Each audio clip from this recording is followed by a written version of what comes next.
Hello, this is Jeff Nager with AMD World Championship of Custom Bike Building. I'm standing next to Giovanni from Blacksmith Motorcycle Company, and we're looking at a very cool bike. It's called El Patron.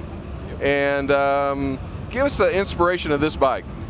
This was my more updated Cholo style street cruiser. Cholo style is more of it's a Latino term for like urban gangster style cruiser.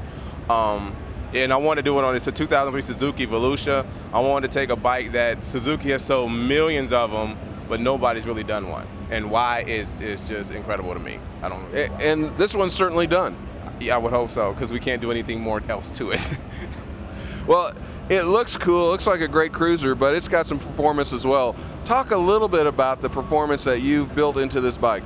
Well, it's an 800cc motor that's been stroked up. We're probably in the 840, 850s range with the CCs. We're going a 40 horsepower shot of nitrous. Bike puts out almost like 145, 150 with a very torquey bike. We've done the rear end final drive because it's a shaft driven bike. We toned the gear down to give us a little bit more torque out of acceleration. We did air ride suspension remote control for the rear, so you can pop it up and lower it at random. And you got to have that with your Cholo bike. Right, yeah. I mean, it's a Cholo thing, but also it's a performance thing. Because if you lock it up a little bit for the rear end with the progressive front springs in it, the bike will corner like a Ferrari. And that's very important because we'll do, you know, not saying where, but $1 to $120 on these bikes with ape hangers, and my crew kind of rides hard from my shop, so we have to make sure our bikes can handle that and be safe still.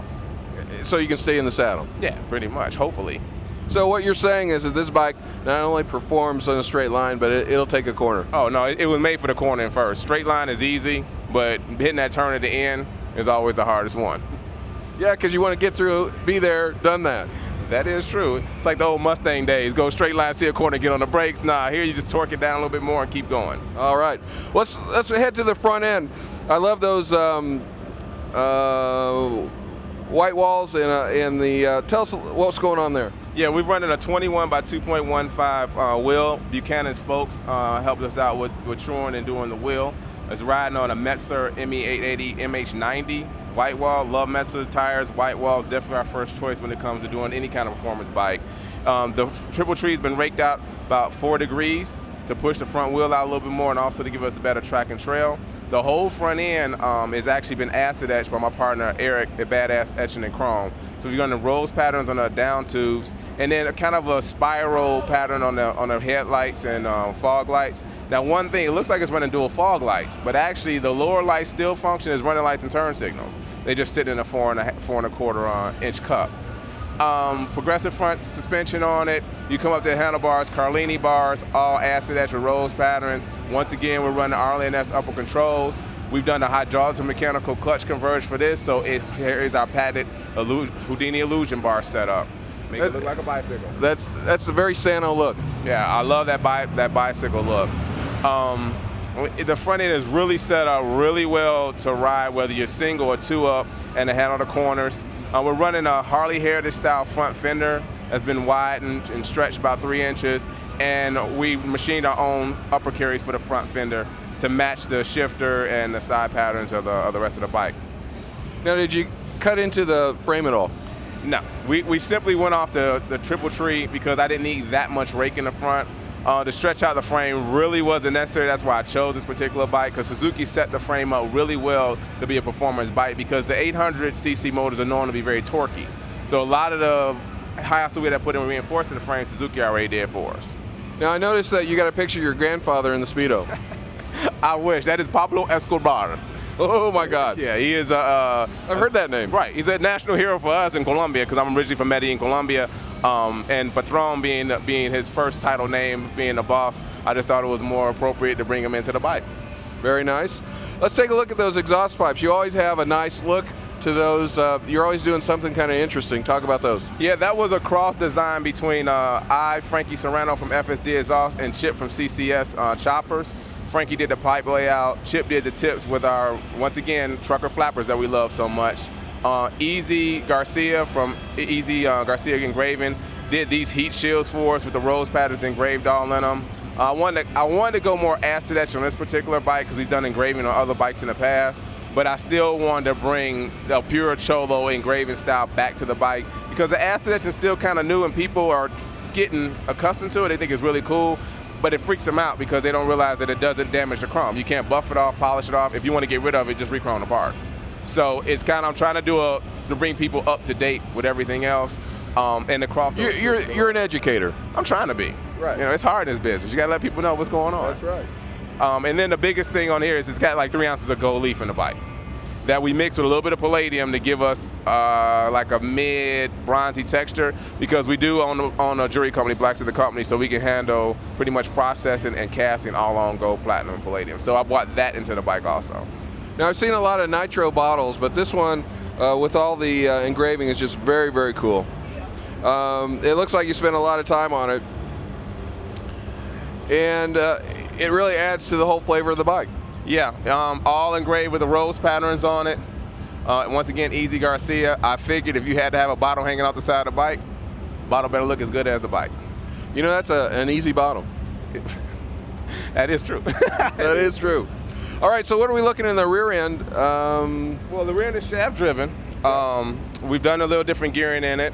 It's got the remote control air ride, like I said before, which is really cool. The whole rear end is chrome from top to finish. There are no chrome covers there. Those are all taking parts off, stripping them down, and actually taking them to chrome. The setup is for the cylinder and air ride comes from our guy at bikerlits.net. He does really cool low ride systems called big bore kits. The cylinder is oversized, so no matter what, when the bike is actually slammed down, you'll still come out with about a pound in it, so you'll still get a cool ride, so it won't ride like a ridge. Biker bracket is really good. He's got a couple of different systems for a lot of metric, and he appeals to metric, so that's why we use his systems. What kind of rear fender are you running?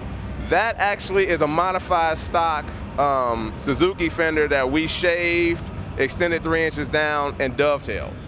You know, I'm thinking that if Suzuki came out with something, a derivative of this bike, they'd be selling a lot more of them.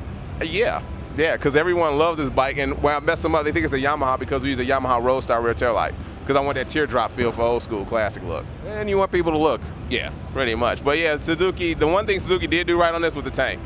We didn't have to touch the tank, and that tank is huge. So that was a huge tank. Yeah, that was one of the main inspirations of picking the bike, was to do mostly the tank. All right, well, let's talk a little bit about Blacksmith.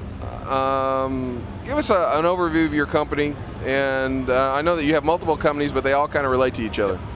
Blacksmith is our main brand. Blacksmith Motoring handles all the motorcycles and cars. Blacksmith the company for the jewelry, and Blacksmith Apparel for all our matching gear, which we're doing a whole line of apparel for motorcyclists, whether it be work shirts, t-shirts, and leatherware. But the motoring side of the company, we're really trying to appeal now to the metric market. We're trying to make sure that we develop quality parts and bolt-ons to make sure that the metric guys feel as though they can compete with any other bike. That's the hardest part. A lot of companies are not giving the metric guy a lot of options. So because we own our own machine shop, Ray at StarTech helps us out, really good machinists. So anything I can think of would come through it. I know CAD CAM, so we CNC machines. So we're trying to add that extra pizzazz to let the metric guys go. So our main course now is just to deal with metric bikes. We still do Harleys, Indians, we'll do anything with 2 wheels, but our main focus is to try to help another market grow and feel like they're equal. Because that's the whole point. You're supposed to be able to express yourself with motorcycles. And if you don't have the items to express yourself, you cannot enjoy riding. So you're basically the love master for metric. Yes, I would say that. Or the ambassador. The ambassador of love for metric. Except I'm trying to get diplomatic plates. That way I can ride around. Yes, you are. Yeah, I can do whatever I want. I got a feeling you do that anyway. Yeah, you know, I think I'm a pretty good complete guy. Yeah, ambassador. Yeah, I try to stay nice. All right, so if somebody sees this bike, is interested in getting more information or maybe some accessories, what website would they go to? What number would they dial? You would go to www.blacksmithmotoring.com. You can reach us at 888-740-2077 or find us on Facebook at both Blacksmith Motoring or Blacksmith Baggerville. All right, well, there you go. Thanks for hitting the show. Good luck in the show. Thank you, sir. I do appreciate it.